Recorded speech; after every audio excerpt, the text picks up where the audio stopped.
long story short, I'm gonna go to the middle part of the article where it says media speculation suggested that Rantanen's salary demands were too high for Colorado. Here's what he had to say about it. I don't think that's true. I don't want to talk exact numbers, but I was willing to take a significant cut below my market value. That's why this trade was such a shock to me. And then it says, as the fall progressed without an extension, outside speculation about a potential trade grew. However, the Finnish star remained confident. Honestly, I didn't think I'd be traded. I truly believed we'd reach a deal at some point, but they decided otherwise. The lines of communication with the team were never completely closed, though we weren't talking daily.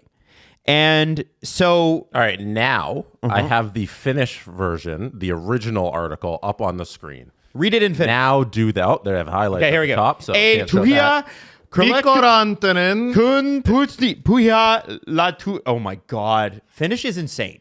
It is, I've told the story a bunch of times or whatever. For some reason, my history teacher in university was like, if you look at all the languages in Europe, it follows like this language is like this one in the neighboring Latin. country is like this one in the neighboring country. And then there's Finnish. Right. Which closest linguistic language in Europe is Hungarian. And Hungarian's crazy. And also, you've never seen every vowel in one word until you've read Hungarian. And also, it's not near Finland. That's right. So true. I don't understand. But there's reasons for that, and they're discovering them. But we won't get into them today. I have Sebastian. Ahon. Is that a typo or just have we been spelling it wrong? I think that's how they would spell it. What? In Finnish, right? Havisen Islandersil Jako Yala 2-3. Carolinen. Wow. York and what? Oh, hurricanes is in English. I love that. But Carolina isn't. Carolinen. Carolina. Which sounds very Finnish. New Yorkin. New Yorkin. Not Hurricanesin, though. Oh. And then look, Avalanche. All right, we're getting Okay, so let me just I was having fun. now I was Jesse, I was having fun. Where's Booger? Where's Booger, Jesse? I don't see Booger on there. Mr. McFarlane. Yes, Mr. McFarlane. So here's the, and we talked about this at free agency last year, and here's how it was explained to me when I asked around. So when you hear a team go, this player can't make more than our best player who makes X. Mm-hmm. They're not talking about total dollar values. They're talking about percentage against the cap because, as we've talked about before, and it's not very sexy and nobody talks about it because it's not sexy and it's hard to understand. It's not a great bar topic. The way that an agent or a team or the NHL itself looks at this is what's the percentage against the cap now and projected in the future, because the cap percentage when they sign the deal will be the highest it will ever be, and then it will decrease as the cap goes up, unless you have COVID, in which case things stay flat and oh my God, the Leafs. Anyway, McKinnon's cap, when McKinnon signed this deal, the cap was at 82.5%. 82.5 million. Sorry, 82.5 million. Okay. His signing, his percentage cap on signing, according to Puckpedia, so I'm not making it up. 82.5 million dollars was the cap. Got it. Okay. His percentage of cap taken up upon signing is 15.09%. So 15.1. Okay? Sure. The rumored Rantanen cap percentage on signing. So here's the issue. And I've heard this from a few people, and I find it really interesting. Some NHL teams are me. Some NHL teams are Steve. Okay. Some NHL teams are me in that they go, yeah, the cap's going up to 97 million and we all know it. Some NHL teams are Steve, and they're like, I won't believe that shit till I see it. Don't believe a single word that comes out of head office. Do not believe it. Which is the right way to operate. Right. I don't know where the Avs stand on this, so it's difficult to know. I do. But if the rumored cap percentage based on signing, so if the cap is, let's say the Joe Sakic, Chris McFarland, sorry, Booger, and all those guys say, hey, listen, until we know otherwise, we're operating under the assumption that the cap is $92.5 million next year. At the $14 million rumored asking price, that puts Rantanen at exactly 15.1%, which is the exact same as what McKinnon made, percentage-wise. Mm-hmm. If it's 97, then that drops from 15.1 to 14.4. And so if it was $14 million he was truly asking for, that's the number that's been thrown out there. I have no confirmation of that. Then him saying, hey, at $97 million, that's a significant deduction in the cap considering my numbers. And remember, he doesn't say value to the Avs. He says market value, as in what my value will be as a free agent.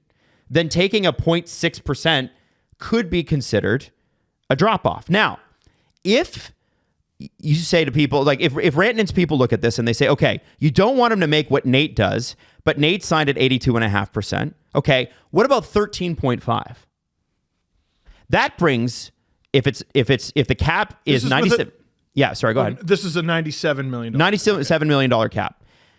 13.5 is 13.91%. 13 million is 13.4%. So now we're getting into multiple percentage points off of what Nathan MacKinnon says. And if you're Mikko Rantanen, you're going, okay, respect to Nathan MacKinnon. I love the man. We are best friends. But the reality is my numbers suggest this. And so when he talks about this significant discount that he was willing to take, significant can be $500,000. And by the way, $500,000 over 8 years is significant. So Adam, right now, you are Mikko Rantanen's camp, and simultaneously, you are Harrison Ford in The Fugitive. Okay. Oh, in The Fugitive. Yes. I thought it was going to be Air Force One. I am the Colorado Avalanche. Okay. Get off my plane. And also Tommy Lee Jones. Oh. From The Fugitive. Damn. So you tell me all that? I don't care. Based on percentage, I don't. But that's what the exercise is at that level between agents okay. and I know. GMs. I'm not sorry. Steve, I get your point. Like, you're right in the negotiation where it's like, yeah, okay, do that. And my rebuttal is, I'm going to trade you. Yeah, based on this and that, and Yeah. I don't care. Yeah. You're going to make nearly $1.5 million more than Nate. I don't think that's how Colorado even looks at it. It's legal here. I'm going to trade you to somewhere where it's not. Is it legal in Carolina? To what? Weed. Oh, I have no idea. I don't know. Probably not. Anyway, who knows? Listen, it's a well thought out argument by Mikko, and also that I would advise against taking what he said verbatim. Like Mikko? Yeah. Yeah, of course. Because he doesn't even give numbers. I'm not saying he's lying. I'm saying he's using the truth to lie.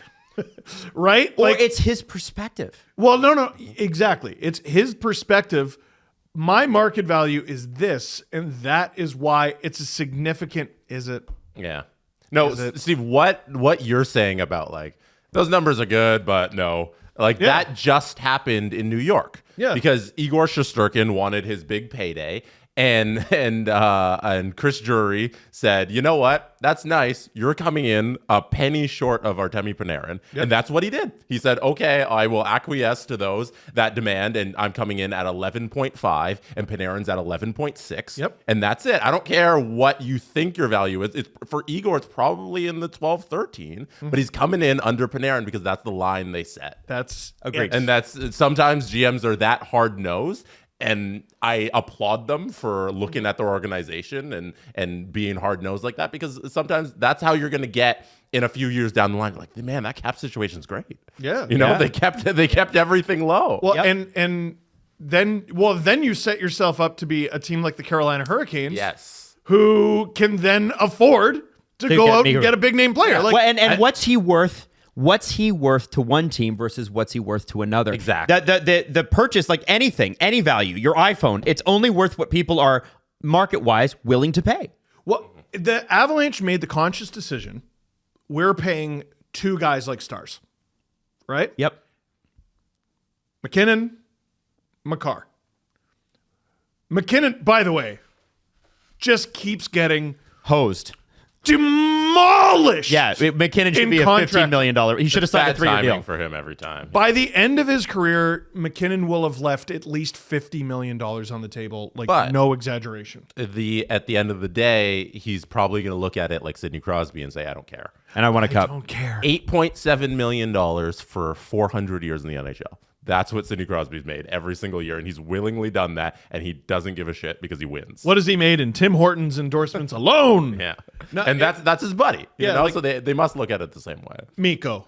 Like, if I was Booger, I'd be like, Mikko, you only get to... So we call him Boog for short. From up top, we get two super duper stars.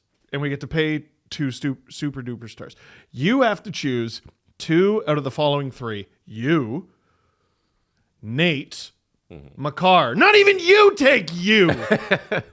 Dude, it's Nate and Makar. Right. Like, so I don't think it's that the Avalanche are like, he's not worth $14 million. No. He just like, can't that's not how we operate. That can't be the way that we do things. And I think the Leafs are probably a pretty good example to teams of why you can't do that. Yeah. Just look at last show. I was like, okay, so you have the same forward group for more money, minus a player. And then next year, even with the cap going up, let's say everyone stays. Marner gets a raise. Tavares takes a discount. Nyes gets a raise. Yeah, we did this. We did this exercise. We already did this exercise, and the Avalanche are nipping that in the bud right now. And on the other side of the coin, you mentioned it and I brought it up, the 9.75 that they signed Sebastian Aho was the Carolina Hurricanes limit. Like, that's crazy seeing what everybody else in the league is paying their top players. They're paying their top player under $10 million and are also one of the top teams in the league. It's not like they're the Blackhawks and have no one to pay that type of money. So they've positioned themselves where they can take on the $14 million, and then that's our new highest paid player. And that's a masterfully well done job by Tulsky, who's been now the GM, and having that great cap situation. I think this is a great deal for both sides because both sides are looking at this new contract for Rantanen in completely different ways. Yes. Can I just reinforce your point? Sure. So the last 2, I'll call this trade deadline because it is part of trade deadline, right? There's a deadline for the trades. I'm calling it trade deadline. Trade deadline's kicked off with Rantanen. The Carolina Hurricanes also made a big splash last year. They got Jake Gensel. Yes. Yeah.